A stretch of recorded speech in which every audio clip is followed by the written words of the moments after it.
July 25 വെള്ളിയാഴ്ച. മത്തായി 20 മുതൽ 28 വരെ വാക്യങ്ങൾ. ഇന്ന് തിരുസഭ അപ്പോസ്തലനായ വിശുദ്ധ ജെയിംസിൻ്റെ തിരുനാൾ ആഘോഷിക്കുന്നു.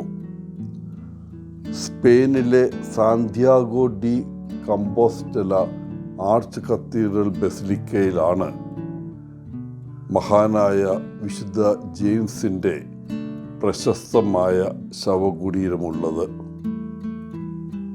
മധ്യകാലത്തിൻ്റെ ആദ്യകാലം മുതൽ ഈ ആർച്ച് കത്തീഡ്രൽ ബസിലിക്ക ചരിത്രപരമായി ഒരു ക്രിസ്ത്യൻ തീർത്ഥാടന കേന്ദ്രമാണ്. തീർത്ഥാടന പാതയുടെ പരമ്പരാഗതമായി അവസാനിച്ചിരുന്നത് ഇവിടെയാണ്. ഐതിഹ്യമനുസരിച്ച് ലിബ്രഡൻ വനത്തിന് മുകളിലുള്ള ആകാശത്ത് വിചിത്രമായ വെളിച്ചങ്ങൾ കണ്ടതിനെ തുടർന്ന് AD 814 പെലാജിയസ് എന്ന ഒരു സന്യാസിനി ഈ ശവകുടീരം കണ്ടെത്തി അത്രേ. അദ്ദേഹം ഇറിയയിലെ ബിഷപ്പ് തിയോഡോമറിന് ഈ വിവരം അറിയിച്ചു. അദ്ദേഹം ഇതൊരത്ഭുതമായി തിരിച്ചറിഞ്ഞ്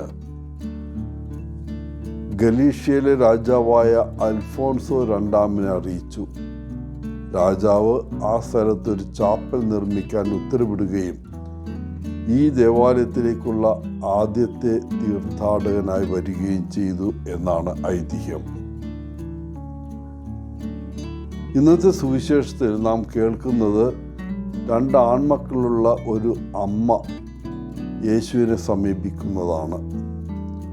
അമ്മ പറഞ്ഞു, നിന്റെ രാജ്യത്തിൽ എൻ്റെ പുത്രന്മാരിൽ ഒരുവൻ നിന്റെ വലതുവശത്തും മറ്റവൻ നിന്റെ ഇടതുവശത്തും ഇരിക്കണമെന്ന് കൽപ്പിക്കണമേ എന്ന്.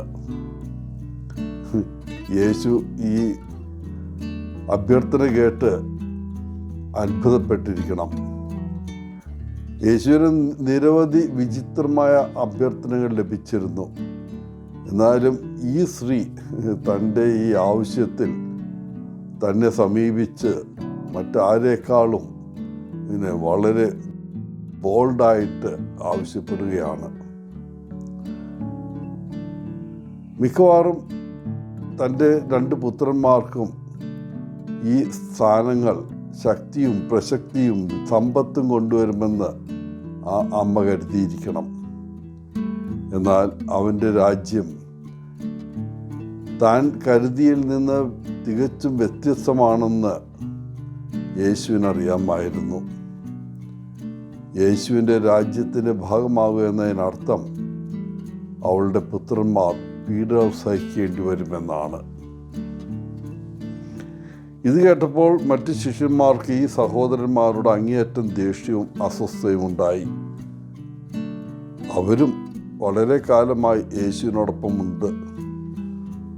ഒരുപക്ഷെ അവർക്കും യേശുവിൻ്റെ വലതോ ഇടതോ ഇരിക്കാൻ ആഗ്രഹവും പ്രതീക്ഷയൊക്കെ ഉണ്ടായിരിക്കാം. അപ്പോഴാണ് യേശു അധികാരം ആഗ്രഹിക്കുന്നതിൻ്റെ അപകടത്തെക്കുറിച്ച് തൻ്റെ ശിഷ്യന്മാർക്ക് മുന്നറിയിപ്പ് നൽകുന്നത്. പ്രശംസയ്ക്കും അംഗീകാരത്തിനും വിലമതിപ്പിനും മനുഷ്യർക്ക് സഹജമായ ഒരു ആഗ്രഹമുണ്ട്. ഇതെല്ലാം മിതമായി ലഭിക്കുന്നത് നല്ലതാണ്. എന്നാൽ സമൃദ്ധമായ പ്രശംസയോ അംഗീകാരമോ ലഭിക്കുന്ന വ്യക്തികൾ പലപ്പോഴും പ്രലോഭിപ്പിക്കപ്പെടുകയാണ്. അവരിൽ വലിയ അനാരോഗ്യകരമായ അഹങ്കാരം വളർന്നു വരും. തൻ്റെ ശിഷ്യന്മാർ എളിമയുള്ളവരായിരിക്കണമെന്ന് യേശു ആഗ്രഹിച്ചു.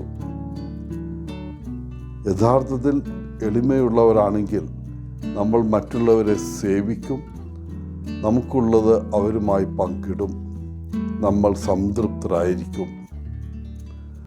അപ്പോൾ ഒന്നാമകനാകേണ്ടതില്ല, പ്രശംസയും ആവശ്യമായി വരില്ല.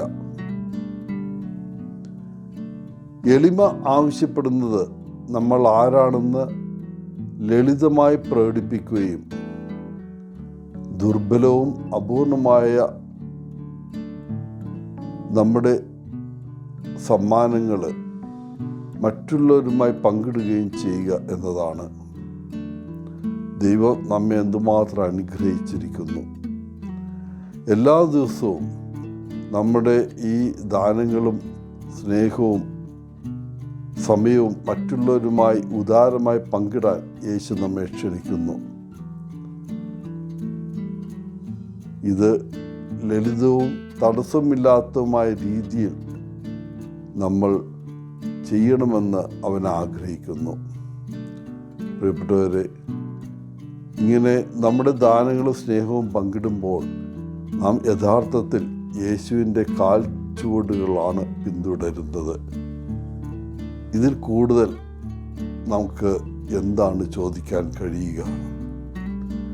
എല്ലാവർക്കും ഇന്നത്തെ തിരുനാളിൻ്റെ മംഗളങ്ങൾ നേർന്നുകൊണ്ട് ഒത്തിരി സ്നേഹത്തോടെ പോളച്ചൻ CSSR ഫ്രം കേരള.